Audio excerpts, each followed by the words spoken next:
He was fired at, burned with cigarette butts, pierced with a nail in his right foot, and severely beaten with an electric baton.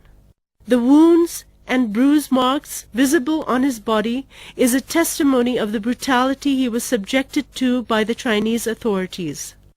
In Russia, they don't allow protest except for free speech zones. The United States has adopted that. In communist China, they only allow authorized demonstrations. We now have the same system here. And if you notice, our media doesn't criticize Russia's tyranny or China's oppression anymore, because they would look like hypocrites if they did.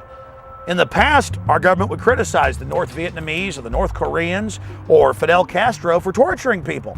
Now, you don't hear them criticizing authoritarians and despots around the world, because our government is doing everything that dictators do, as if they're going down a checklist of every horrible thing that corrupt regimes do, and trying to even go further than tyrants have in the past. George Bush was correct when he indicated that the Constitution is only a piece of paper. And if people do not know the ideas, if they don't read the Constitution, if those ideas are not protected and enforced, then the Constitution could theoretically be a perfect piece of paper with perfect ideas, and they would be irrelevant. If you want to know how much protection the Constitution gives you, I challenge you to stand on a railroad track with a train coming and hold up a copy of the Constitution as your protection. And you will discover in very short order that the Constitution will afford you essentially no protection whatsoever. No, absolutely not. I will never take a mandatory vaccination. Ever, ever, ever. Well, I might not know exactly what I do until that time comes, but I can tell you this, I wouldn't be taking the vaccine, and there might be shooting that day. That's why there's 200 million guns in the United States. I mean, I've got, we are the ones, I truly believe we are the ones as individuals who can make the best determinations for what's best for our families. No third party, no interest that has any other interest but your interest is going to be able to make those decisions on your behalf. And if you cede those decisions onto somebody else, then you are risking extermination ultimately. And so, if that's the case, then I'm going to do what I need to do to protect my family. Well, we don't know that. That's another big question and problem with the bigger question that we're discussing here, and that is the increased level of control by the federal government to dictate to citizens everything. It's incrementally that we go down the path. But when that time comes, the big question is, what's the state going to do? And so I finally decided and realized we needed a process in our state, and I think every state needs this, to be able to address that. So I've introduced another bill that will address that problem of how do legislators, how do the people quickly, efficiently react to unconstitutional acts that the federal government takes. We talked about putting teeth in the Constitution by funneling the federal tax dollars through the state, and then the state could pass it on.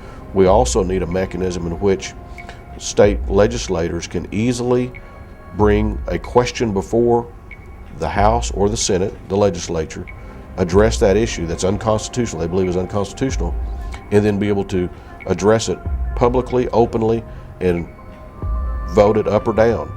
Again, I sincerely hope that our government has not gotten so corrupt that we have government agents in this country willing to come to my door armed, with the intention of incarcerating me and giving me some mandatory vaccination, because I will resist with every ounce of force that I am capable of generating, which is considerable. My very first question during my presidential campaign was relative to the anthrax scare that was prevalent at the time. And the question was, Mr. Badnarik, what is your position on mandatory vaccinations? And because I was very new at a new candidate. I hadn't learned how to couch my answers diplomatically. As an engineer, under moments of stress, I still blurted out the truth. And my answer to the question was, you bring the syringe, I'll bring my .45, and we'll see who makes a bigger hole. Well, the Second Amendment is the right of the people to keep and bear arms, and that leaves them with the authority and the power to be the last say-so in fighting off tyrannical government. And the one thing that the Democrats and the liberals and a lot of people make a mistake about is that the first part of the Second Amendment, where it says a well-regulated militia being necessary for the security of a free state, comma, the right of the people to keep and bear arms shall not be infringed. Well, some people think that the reference to militia is talking about the Army or the National Guard. Well, there's two things wrong with that. The National Guard wasn't formed until 100 years later, and the Founding Fathers didn't even like the idea of a standing army.